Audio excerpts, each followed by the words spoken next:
Racikan Berita 1. Maka selanjutnya sebelum tanya jawab, izinkan saya mengundang dan memohon kesediaan, mohon maaf dibatasi 6 orang ya.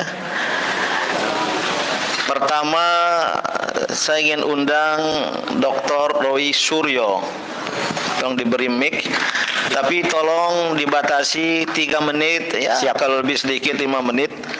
Khusus Dr. Roy Suryo ini bisa menjelaskan secara akademik, secara ilmiah tentang kecurangan yang bersifat terstruktur, sistematis dan masif.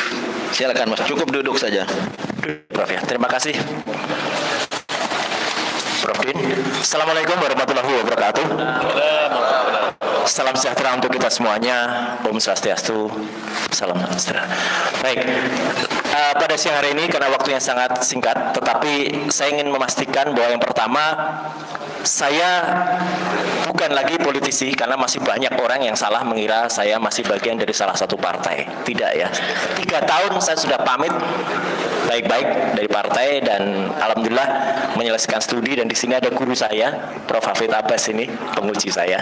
Jadi yang intinya begini, mulai dari saat awal pemilu ini, saya sangat menyesalkan sebagai seorang pemerhati teknologi telah banyak digunakan teknologi, ini yang paling penting, untuk berbuat curang bahkan jahat pada pemilu kali ini.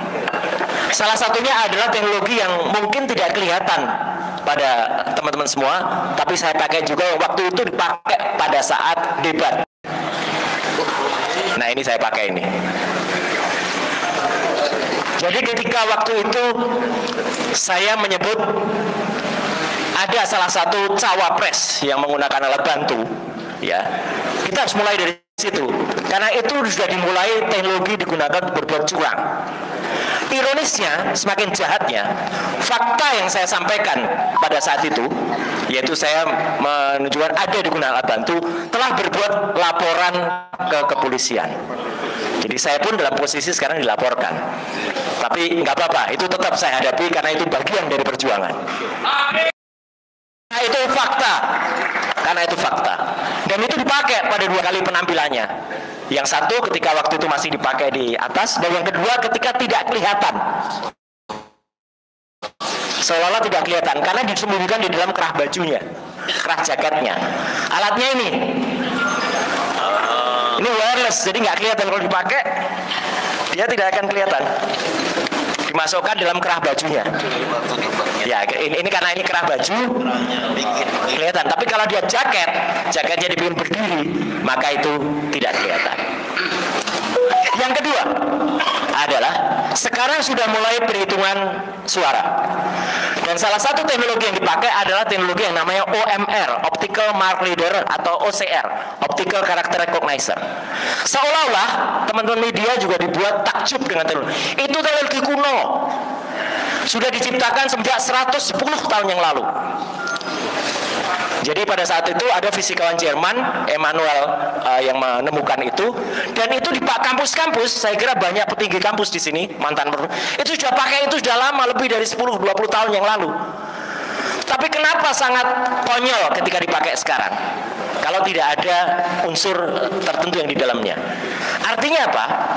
Teknologi yang dipakai OMR atau OCR itu biasa, itu dipakai untuk memindai. Dan ini sebenarnya simple kalau terjadi kesalahan. Kalau ada 1 dibaca 4, dibaca 7, itu normal. Tapi di sini terjadi sebuah automatic algoritma otomatis yang bisa membuat atau menambah 48 jadi 748, 51 dari 951. Padahal sederhana, Prof Din misalnya dan bapak-bapak ibu lain. 1 TPS itu sebenarnya maksimal 300. Kalau dikasih alat automatic cutter lebih dari 300 selesai sebenarnya. Itu tidak dipakai. Dan di kesempatan ini dengan segala hormat saya mengajak pada salah satu kampus ternama di Bandung untuk buka suara.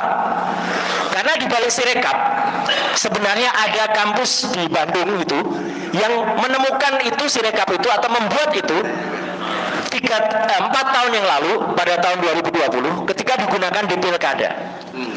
Salah satu tokoh penemunya sekarang menjadi wakil rektor di situ.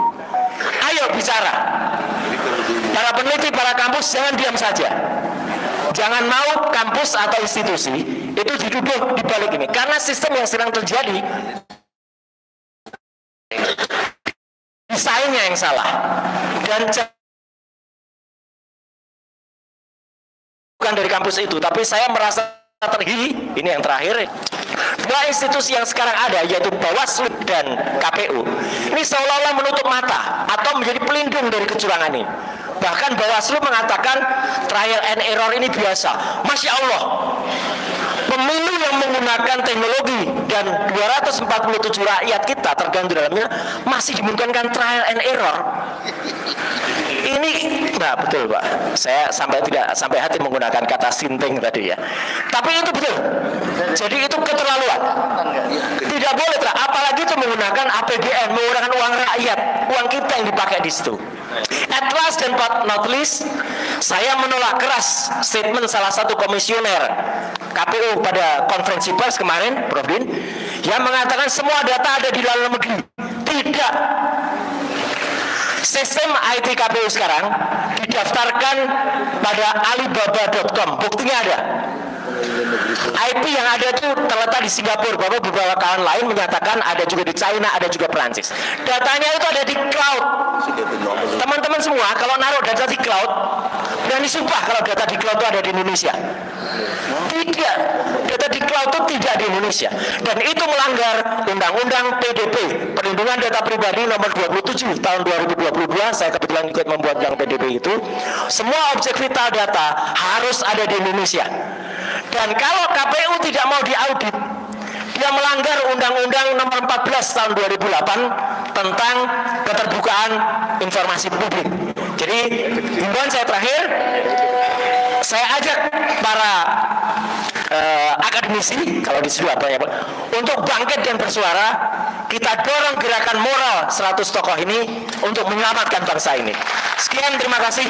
Wassalamualaikum warahmatullahi wabarakatuh. Waalaikumsalam warahmatullahi wabarakatuh. Saya kira soal pemakzulan tadi gunakan istilah apa? Penggulingan, apalagi pemunduran. Kelihatannya bahasa Indonesia tidak terlalu kaya untuk menyatakan pikiran kami itu. Kami semua bersepakat gitu. Mas Roy, ini melanjuti masalah kasus apa curang ya. Yang pertama masalah aplikasi Sirekap itu, Mas. Tolong Mas berikan solusinya kepada penonton kita. Ya, yang jelas bahwa Sirekap itu harus diaudit atau kalau perlu kemudian dibongkar, diteliti atau dipidanakan orang yang membuat kecurangan dengan Sirekap. Kenapa? Sirekap ini sebenarnya adalah aplikasi yang dulu memang pernah digunakan pilkada dan itu baik-baik saja. Diboleh teman-teman kita di kampus ternama di Bandung, ya, dan sekarang mereka pun sebenarnya dalam posisi sebenarnya ya kayak terpasung gitu. Karena apa? Karena ada oknum yang kemudian melakukan modifikasi ya dari backdoor di dalamnya. Bahkan Sirekap yang terakhir ini adalah sudah melanggar Undang-Undang PDP, Perlindungan Data Pribadi, ya, karena menggunakan hosting atau katakanlah itu menggunakan cloud yang posisinya ada di Singapura. Jadi itu jelas-jelas melanggar, ya. Jadi saya ibaratnya benar-benar meminta ya kepada tim yang independen untuk kemudian melakukan audit investigasi atau audit forensik terhadap Sirekap, dan tidak boleh KPU menolak karena anggaran yang digunakan adalah anggaran negara. Ya, itu uang rakyat.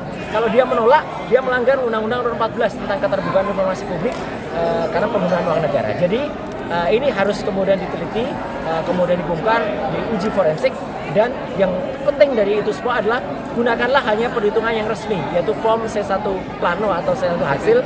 Itu yang harus dikawal sebaik-baiknya dari 800.000 sekian TPS di seluruh Indonesia, dan itu yang kemudian digunakan sebagai hasil resmi. Mas, bukankah Undang-Undang PDP baru berlaku 2 tahun lagi, Om? Betul, tapi ibaratnya meskipun Undang-Undang Nomor 27 tahun 2022 baru berlaku 2 tahun lagi, tapi ibaratnya kita sudah tahu bahwa itu akan dilarang. Kenapa kita melakukan itu? Kenapa kita melewati jalan yang dilarang itu? Jadi ini kan sebenarnya sebuah keniscayaan juga. Dan meskipun katakanlah baru berlaku Oktober, nanti ketika ada presiden baru yang dilantik juga 20 Oktober, undang-undang itu sudah berlaku. Jadi artinya kan jangan kita hanya berpikir letterlek saja, undang-undang belum berlaku terus nggak bisa diterapkan. Harus bisa. Kalau kita berpikiran jernih, kalau kita berpikiran baik, kita husnuzon, ya maka itu bisa digunakan. Jangan kemudian kita malah sudah jelas itu dilarang, sudah jelas itu melanggar, tapi tetap dipakai.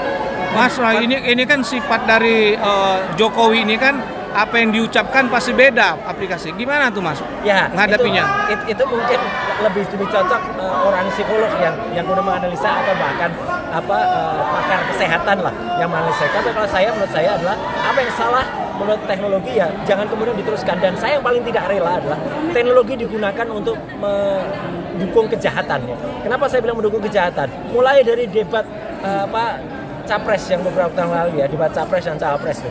Sudah ada teknologi yang digunakan untuk kejahatan. Artinya ada alat-alat bantu yang dipersiapkan. Ya bahkan saya dituduh menyebarkan hoax padahal itu fakta.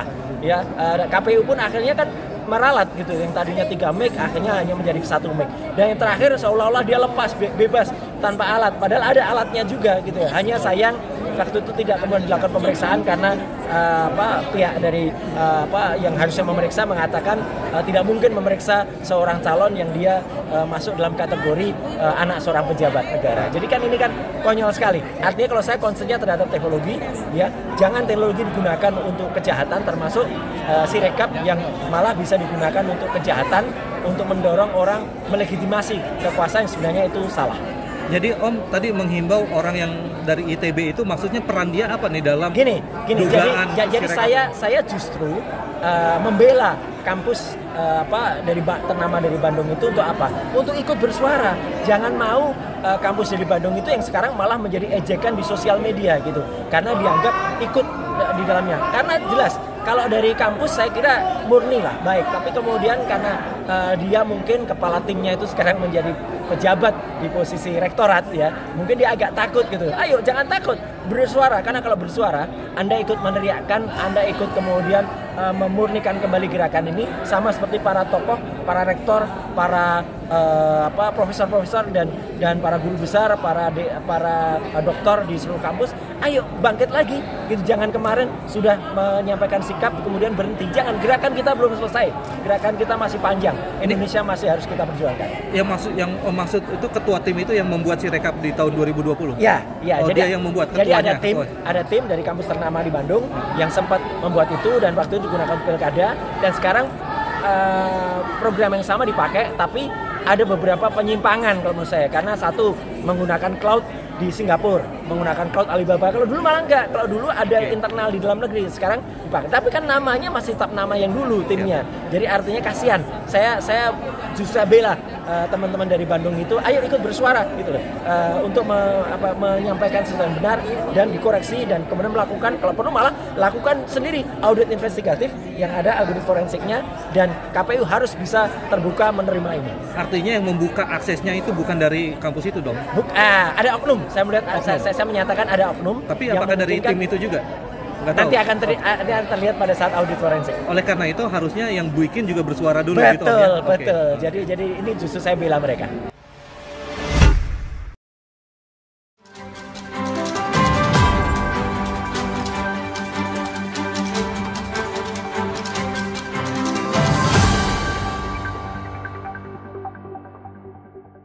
Racikan Berita 1.